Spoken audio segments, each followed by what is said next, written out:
You can fill a room with the most expensive, beautifully crafted furniture in the world, and it can still feel entirely wrong. There is a profound psychological gap between a space that merely stores luxury objects and one that feels intentionally designed. When faced with an empty room, our first instinct is usually self-preservation.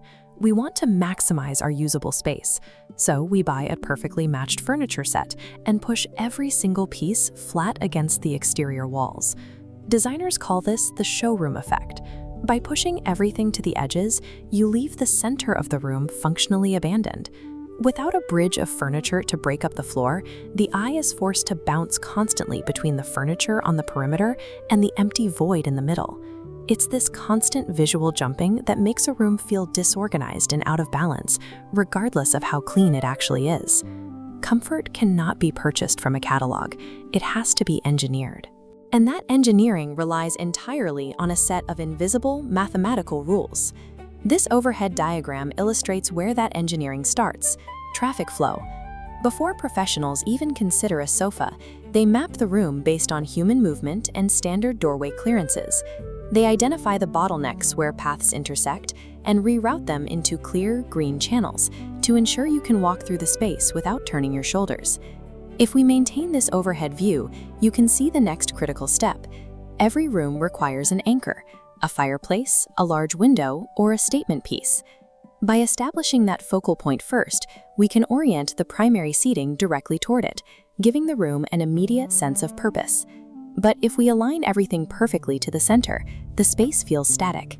To fix this, designers overlay the rule of thirds. By dividing the room into a 3x3 grid and placing key furniture groupings along the intersecting nodes, the layout gains an invisible visual rhythm. It feels balanced rather than rigid. The placement of the seating itself taps into evolutionary psychology. The principle of prospect and refuge dictates that humans feel most secure when sitting in a position that offers a clear view of the entryway, while their back is protected by a solid wall. Satisfying these biological instincts for visibility and movement removes the subtle background stress of feeling trapped or exposed. It creates a sense of spatial logic that serves as the foundation for the entire design, long before you ever pick up a paintbrush. Once the layout is set, the math shifts from circulation to proportion. A massive, overstuffed chair in a cramped corner looks absurd, but the most common mistake involves rugs. A rug that is too small for a seating arrangement destroys the cohesion of the room, making the surrounding furniture look like disconnected islands floating in an ocean of hardwood. Designers rely on the 2/3 rule. A coffee table scales to exactly 66. The final 10% is a sharp accent color reserved for pillows or artwork. While these rules sound incredibly rigid, they actually do the opposite of restricting you. By submitting to the mathematics of scale and the exact ratios of color, you eliminate visual chaos. The room suddenly stops fighting for your attention. You can execute the floor plan flawlessly, calculate the proportions, and balance the colors. But all of that work is instantly erased by one DIY error: turning on a single, harsh overhead light. To understand professional lighting, watch this sequence. Real depth requires 3 specific layers of illumination: ambient, task, and accent lighting. Each layer serves a highly specific function.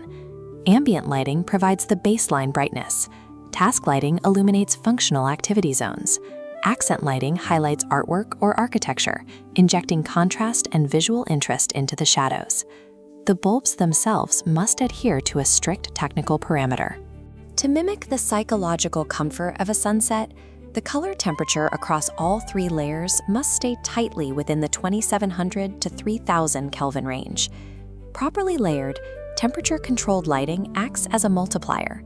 It defines the room's boundaries and pulls specific zones into focus, giving the architecture a sense of volume that flat lighting cannot replicate. With the structural and mathematical elements established, the space needs tactile intervention. A room built entirely on a calm, neutral color palette will quickly feel flat and sterile unless you force contrasting textures to do the heavy lifting. Slubby linens against smooth brass, or rough stone next to polished wood. When adding objects to a shelf or console, professionals rely on the rule of 3. Grouping items in odd numbers, staggering their heights, and leaving intentional pockets of negative space prevents surfaces from looking like a retail display. The hardest part of styling is knowing when to stop. The philosophy of restraint is heavily documented in design history, most famously by Coco Chanel, who advised looking in the mirror and removing one accessory before leaving the house. The same logic applies to a coffee table. If the space feels cramped or dark, there is a simple spatial hack to break open the walls. By placing a large mirror directly opposite a window, you effectively duplicate the natural light and trick the eye into perceiving double the physical depth. Layering these tactile materials and ruthlessly editing your accessories strips away the artificial, staged quality of a room. It leaves behind an environment that feels earned, organic, and genuinely lived in. The very last layer applied to a room is the artwork, and yet people routinely hang canvases based on the height of their ceilings, resulting in pieces that float awkwardly near the crown molding, totally disconnected from the human beings below. This diagram illustrates the strict gallery standard. A vector line drawn straight up from the floor should stop exactly 57 to 60 inches high. That measurement should hit the absolute center of your artwork, placing it perfectly on the average human sightline. You don't need a massive budget to finish the space. Mixing one or two high-end accent pieces with simple, budget-friendly foundation staples creates an eclectic, highly curated aesthetic. It shows confidence. Ultimately, an extraordinary interior is the result of invisible math. It is the precise execution of hundreds of tiny, deliberate decisions, circulation, scale, and sensory layers aligned to make you exhale the moment you cross the threshold.